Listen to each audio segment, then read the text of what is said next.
Hi. Welcome. Let me tell you what happened in this story, and why it reveals more about love than most fairy tales ever do. She didn't say no because she was cruel. She said no because she had finally found her voice, and wasn't going to trade it for a ring, no matter how expensive. And if you've ever held your breath in a moment that should have been magical, you'll understand what she felt that day. Some women don't need saving. They need space to breathe, to choose to be. And sometimes, the richest man in the room doesn't need to be right. He just needs to learn how to be real. He met her in the quietest place money can't reach, a hospital hallway at 3 a.m., the kind where grief and fluorescent lights make everything feel thinner. His suit still smelled like Italian leather and rain. He wasn't meant to be there. His driver had taken a wrong turn, and he decided to walk, to feel something through the numb blur of champagne meetings and boardroom wars. That's when he saw her. She wasn't crying. She was folding a cheap fleece blanket over her mother's legs, adjusting it like it was gold-threaded silk. There was something reverent in her hands, like care was a ritual, not a task. He paused. She looked up once. No makeup.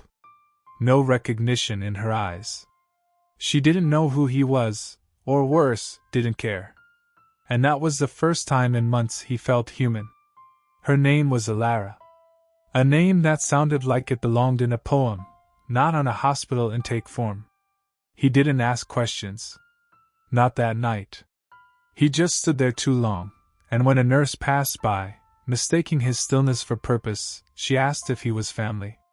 No, he said, startled by his own honesty. Then please don't linger. That should have been the end. But obsession isn't always born in lust. Sometimes it begins in peace.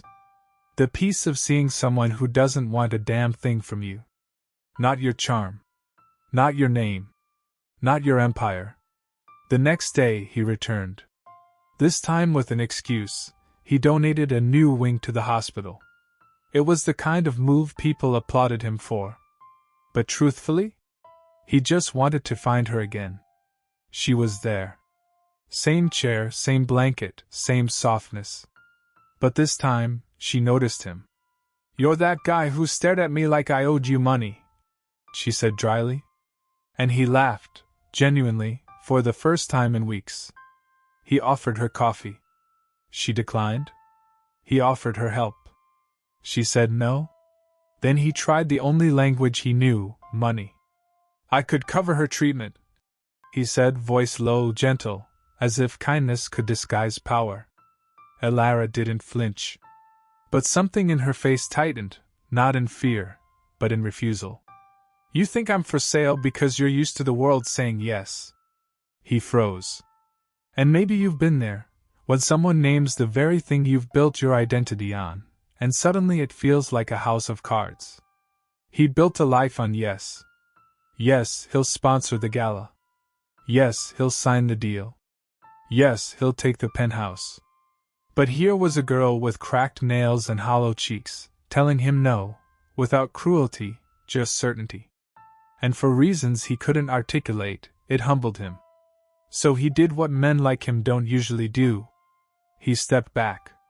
Watched her from afar, not in a possessive way, but with fascination. The way she took her mother's hand between hers and whispered songs he didn't recognize. The way she thanked every nurse by name. The way she existed without apology. And something shifted inside him. Because he wasn't used to seeing women hold pain like it was sacred. He was used to diamonds covering wounds. To small talk over dinners that cost more than rent.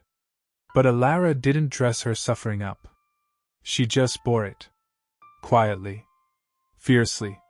He left that night without saying goodbye. And he told himself that was enough. But some women are mirrors, and once you see yourself through them, the illusion of who you were before can no longer hold. He told himself he would forget her. That it was just intrigue, a break in the monotony of his curated life. But that night, in his penthouse suite with floor-to-ceiling windows and the city humming beneath him, he felt something unfamiliar, emptiness with an echo. not loneliness. He was used to that. No, this was different. It was the ache of recognizing something pure, and knowing you weren't built to hold it. Elara, meanwhile, wasn't thinking about him. She was feeding her mother spoonfuls of broth she'd made in the nurse's pantry. She was applying to 3 more jobs during her breaks. She was memorizing the sound of monitors so she'd know before the nurses when something wasn't right. She didn't have space for distractions, not even ones in $1,000 suits. But fate, or perhaps something quieter, more deliberate, wasn't done with them yet. 2 weeks later, she got a call from a temp agency. They needed a last-minute administrative assistant at a luxury consultancy firm. Nothing permanent, just 3 weeks. She said yes. The building was made of glass. The kind that reflected everything but revealed nothing. She adjusted her borrowed blazer and walked in. And there he was, sitting in the center of a room that reeked of wealth, all minimalism and silence. His eyes widened when he saw her. Not in shock, but in recognition. Like he'd been waiting without knowing it. "Elara," he said, standing. "Mr. Veyron," she replied, arms crossing slightly, not in fear, but in control. His full name sounded ridiculous on her tongue. Like trying to name a storm after a spreadsheet. They both paused. "I didn't know you'd be here," she said. "I didn't know I needed you here," he admitted, and regretted it immediately. It sounded too smooth. Too rehearsed. Too much like the man he was trying not to be around her. But she didn't smile. She didn't blush. She only asked, "Do you want me to leave?" "No." The word came too fast. "No. Please. Stay." So she did. But she made one thing clear. "I'm here to work. That's it. And maybe you've done that too, drawn a boundary so sharp it could cut your own longing. Not because you didn't feel something, but because you did." She was efficient. Quiet. Borderline cold. And yet, every movement of hers carried care. Not flirtation, presence. She remembered everyone's coffee order by the second day. She reorganized his entire chaotic schedule in one evening. And when he missed lunch, 3 days in a row, she left a protein bar on his desk without a note. No one else would have dared. He didn't say thank you. He just stared at the bar for a full minute before picking it up like it might bite him. Because no one had mothered him since his own mother left. No one had noticed his hunger, not even him. But Elara noticed. That's the thing about women who've suffered in silence. They can read pain the way others read receipts. One night, when everyone had left and she was gathering files, he walked out of his office. His tie was loose. His voice quieter. "Why did you really say no?" he asked. She looked up, slow and unshaken. "To your offer?" He nodded. "Because it wasn't about money," she said. "My mother's dignity costs more than you can afford." And there it was, the line that undid him. Not because it was cruel, but because it was true. He'd spent his life buying gratitude, silencing fear with gifts, controlling outcomes with generosity that was always tinged with control. But Elara was unmoved. He wanted to ask her more.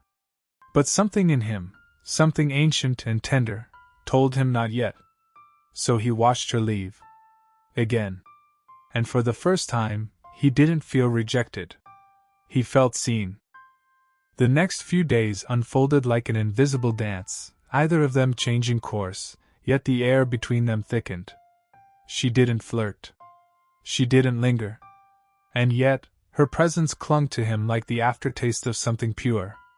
You know, the kind of woman who doesn't chase, doesn't hint, doesn't play? Just is, real, unedited, deeply occupied with something more important than being wanted. That was Elara. And it drove him mad in ways he didn't know he was still vulnerable to. He had built his empire brick by brick on certainty, mergers, contracts, leverage. He understood value. But he couldn't place hers. She didn't want to climb him like a ladder. She didn't want a promotion, a car, a dress, a dinner. She just wanted to do her job, and go home to her dying mother. And maybe that's what unraveled him the most. He couldn't control her through kindness. So he changed. Slowly. Unconsciously. He started showing up to meetings on time. He began speaking to staff like they mattered. He stopped looking through people and started looking at them. All because there was one woman in the office who didn't owe him a thing, and wouldn't let him forget it. He never flirted. Not directly. But he began leaving things behind, not gifts but gaps. A jacket over her chair when the air conditioning was too cold. A car waiting downstairs on rainy nights, booked in her name, but never admitted aloud. A quiet, "Take the morning off," scrawled on a post-it after she spent all night with her mother in ICU. But Alara wasn't naive. She noticed. Of course she noticed. She just didn't react. Because she'd spent years building a wall between survival and fantasy. And she wasn't going to let a man with a rescue complex demolish it just because he looked tragic in a silk tie. Then came the gala. It was his company's annual show, suits and satin and staged applause. She hadn't planned on attending. But when the executive assistant fell sick, she was asked to step in.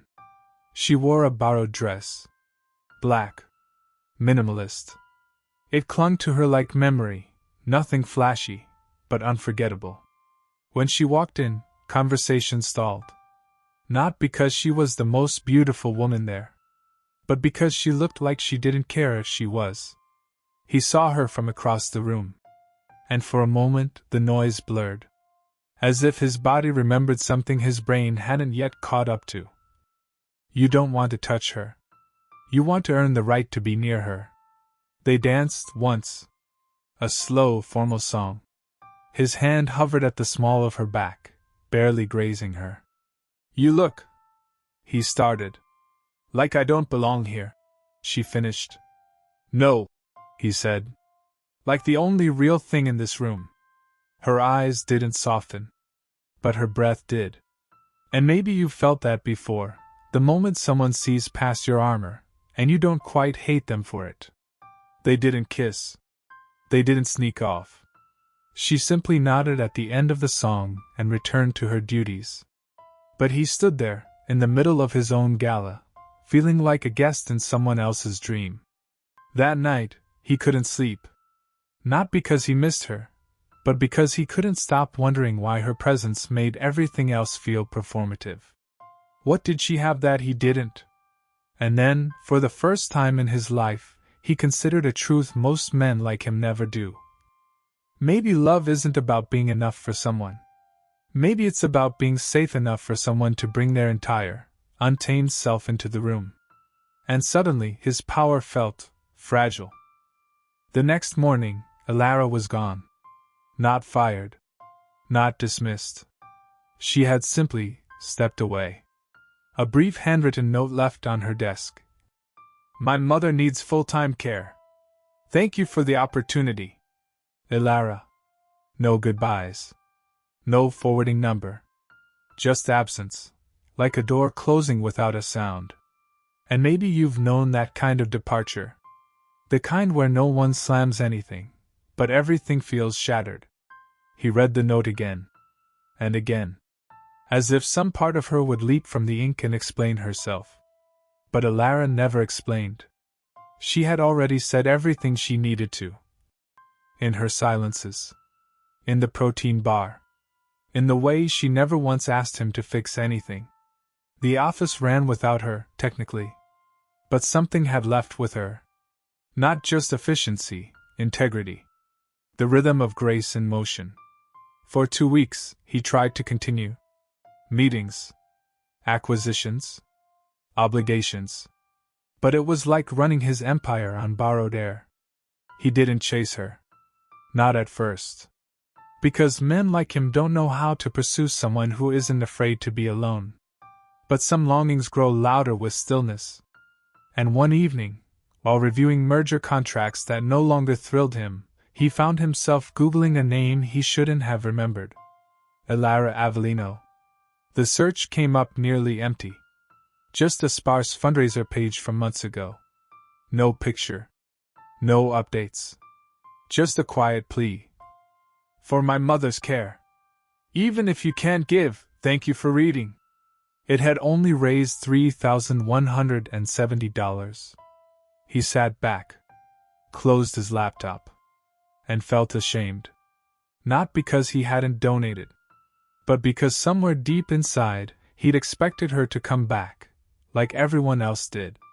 But Elara had never been everyone else. 2 days later, he told his assistant to clear his schedule. No explanations. He went to the public hospital first. But her mother had been discharged. Then the fundraiser page led him to an address tucked in the older district of the city, where buildings didn't scrape the sky but leaned gently into it. He found her outside, hanging blankets under an early sun. Her hair pulled back, sleeves rolled, eyes focused. She didn't look surprised when she saw him. Just tired. Elara, he breathed, stepping closer. She nodded once. You shouldn't be here, she said. Not with cruelty, just truth. I know. He took another step. But I couldn't forget you, she sighed. And maybe you've heard that kind of sigh before, the kind that holds too many questions and not enough hope. You're not in love with me, she said. You're in love with what I made you feel about yourself. And it hit like a mirror thrown at marble. Because it was true. Partially. But not all the way. I came to see if there's anything real left between us, he said. No power. No offers. No games. Just me. And who is that exactly? She asked. Her voice didn't waver, but her hands clenched the laundry tighter. He didn't have an answer. Not yet. Only that with her, he wanted to be real, not just rich. She didn't invite him in. Not that day. But she didn't tell him to leave, either. They stood there, between damp blankets and city dust, saying nothing. And maybe that was enough. Because not every redemption starts with a grand gesture. Sometimes it begins in the quiet, when someone finally chooses to stand still, instead of buying their way forward. Days passed. Not with intensity, but with stillness. He returned again and again, never announcing himself. He brought nothing. No flowers. No checks. No gestures pretending to be humble. Just himself. And she let him sit. Sometimes across the courtyard. Sometimes beside her mother's window, in silence. They didn't speak of feelings. They didn't speak of the past. Instead, he asked things he never asked anyone before. What calms you? What made you laugh as a kid? What do you pray for when no one's looking? And she answered without performance. Because he no longer asked like a man expecting access. He asked like a man surrendering power. You see, there's something sacred about a man who stops reaching with his wallet and starts reaching with his presence. Elara's mother noticed the change before Elara did. The old woman, thin and barely audible, would glance toward him each time he sat by the door. One afternoon she whispered, That man, he's learning how to love, isn't he? Elara didn't respond. But her eyes softened, just a little. Because love, as she knew it, wasn't fireworks and pain. It was someone who returned when they didn't have to. Someone who saw you, even when you were messy, angry, grieving, or quiet. And maybe you've longed for that too. Not the love that sweeps in to save you, but the one that stays. By the third week, something shifted. He stopped dressing like armor. No more custom suits. He wore soft shirts and old shoes, and when he spoke to her, his voice no longer tried to impress, it just tried to reach. One evening, as the sun dripped gold across cracked cement, he asked, May I walk with you? She didn't answer right away. She stared at the sky, as if asking something higher than herself. Then she nodded. They walked. No destination. Just motion. He didn't touch her hand. She didn't offer it. But their shadows touched, stretched beside each other, flickering across the ground like proof that something between them had grown. "You asked me once why I said no," she murmured. "And I told you it was about dignity. That was true. But it was also about me." He looked at her, silent. "I didn't trust myself not to fall for someone who made me feel safe in the wrong way." "What do you mean?" he asked gently. "Safe because I could disappear inside him," she said. "Safe because I wouldn't have to fight anymore. But that's not love. That's relief. And it fades." He nodded. "And now?" he asked. She stopped walking. "Now I'm not trying to survive. So maybe now I can love, from choice. Not fear." Her voice didn't tremble. But his heart did. Because real love is terrifying when it's no longer about fixing, but being. They stood under a broken streetlight. And this time, she reached for his hand. Not because she needed it, but because she wanted to. And that's how you know it's real. Not when someone saves you, but when they show up long enough for you to remember how to save yourself. Weeks turned to months. Not all soft. Not all smooth.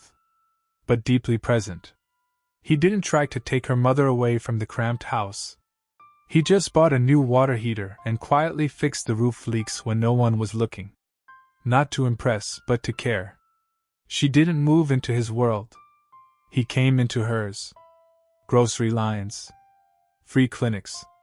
Mornings where they made coffee with powdered creamer and watched stray cats curl under the gate. And somehow, that felt richer than any boardroom.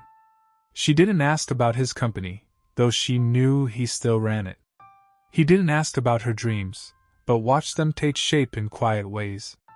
How she applied to nursing school again, how she began humming when folding the laundry, how she laughed more easily now. One night, he asked, "What made you finally trust me?" She looked at him. Long unflinching. "You stopped asking what I needed, and started asking who I was.